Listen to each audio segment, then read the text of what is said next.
Your compensation committee gathers every year. We start to talk about next year in January. So we begin to take a look at the situation.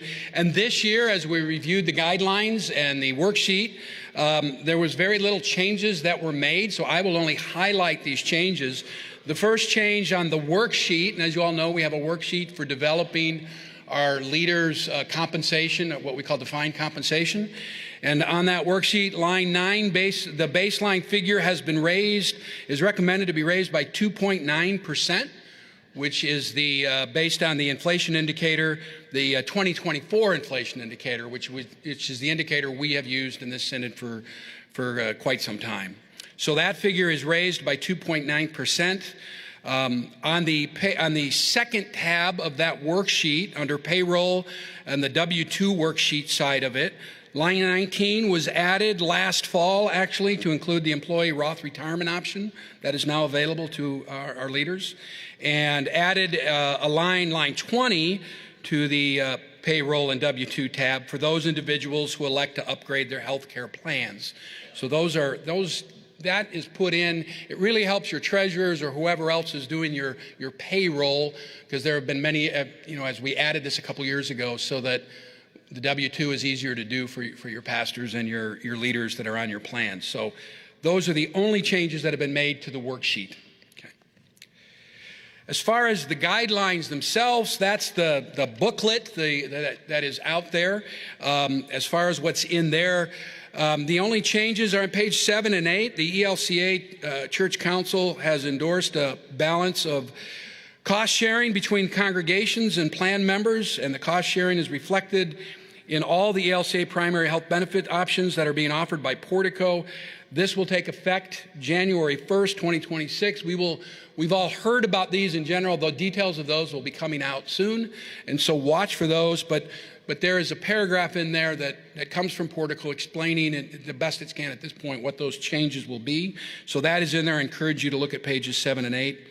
And then the pulpit supply rates, of course, based on the 2.9% increase in the compensation guidelines, raises our pulpit supply rate from $180 to $185 for one worship service. And then if there are additional worship services for that Sunday, for that weekend, those are $60 for additional services. There have been no other changes to the compensation guidelines from the 2025 version except those I have just mentioned. And lastly, I would just like to thank the following individuals who have faithfully served on this committee and continue to serve. The Reverend Chris Dinas from Lindsborg, Kansas, the Reverend Mike Kern from Liberty, Missouri, Dennis Kemper from Belnor, Missouri, David Stock from Holt Summit, Missouri, and Jennifer LeClaire from Lake St. Louis, Missouri. They have served faithfully on this committee and continue to do so. That is all I have. Thank you.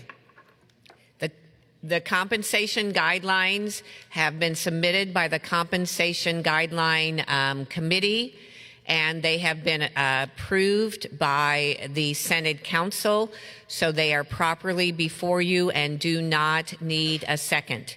We will now open for discussion. Microphone number 1. Matt Schlake-Cruz, Zion Lutheran Ferguson, he, him.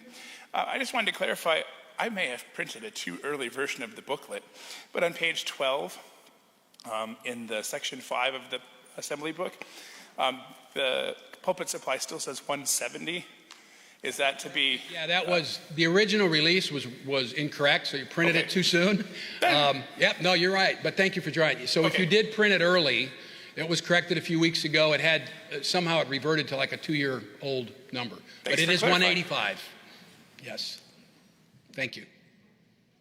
Microphone number 1. Good morning. Jennifer Thomas, rostered leader in the Central States Synod.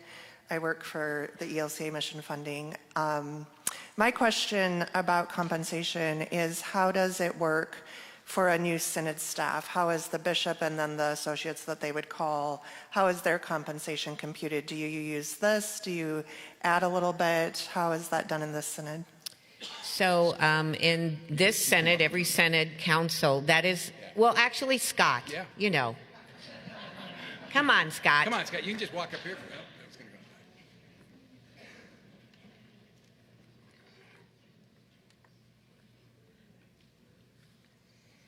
Good morning. Microphone number 2. Okay, so the compensation, as you know, as you saw in the approved budget from yesterday, we have a number, right, that is already being used for this year and what was approved for next year. What will happen is once the results of the election are known and we know who the new bishop will be, then there'll be a conversation about what the staff configuration will need to look like.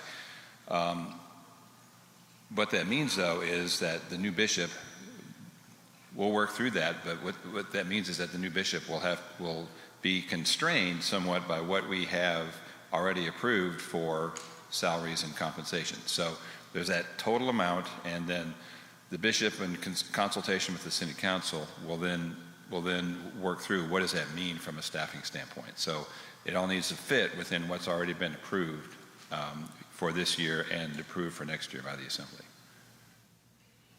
Okay, and and this may help kind of clarify too.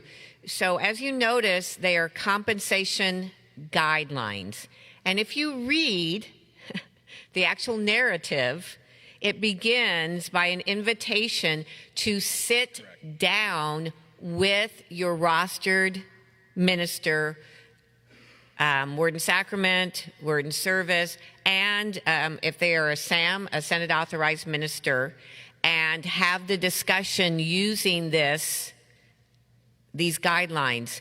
And I'll just say that when I began, we sat down, we started, it's a conversation with the treasurer and officers of the Senate Council, but as our treasurer said, budget. So I don't know that we can specifically answer that it will be exactly this or exactly that, but we have used the compensation guidelines to steer that conversation. Is that correct, Scott? Yes, absolutely. We will use the compensation guidelines to follow as much as we can for the compensation for the bishop and the staff. Obviously, those are guidelines, as the bishop said, and so where we may not be able to follow those, then we will do our best to come as close to those as we can. But though we will indeed, and we always do use those as guidelines for when we have our compensation and benefits discussion. Thank you. Microphone number 1. Good morning, queerly beloved. My name is Jelaine Marple. I'm pastor at Salem, Overland Park, and Lenexa, she, her. I know when we look at this, a lot of times we focus on the numbers. And I want to invite you, especially those of you who are lay leaders in your congregation, to look at the whole thing. My pastor, Mike Kern, is on sabbatical right now, which is a huge gift. Look at that. I am a member of a clergy group on Facebook of all moms. What's up, Lutheran Leader Moms? And the one thing we ask of each other a lot is, which synod has the best parental leave policy? If you want a high quality pastor, deacon, SAM, PMA, whatever, look at more than the numbers of how you expect to treat your rostered leaders and those serving your congregations, because it goes a long, long way. Thank you. Any further discussion?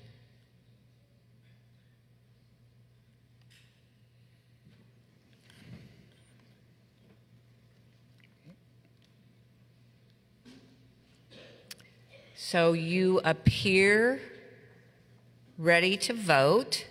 So again, please take out your cards.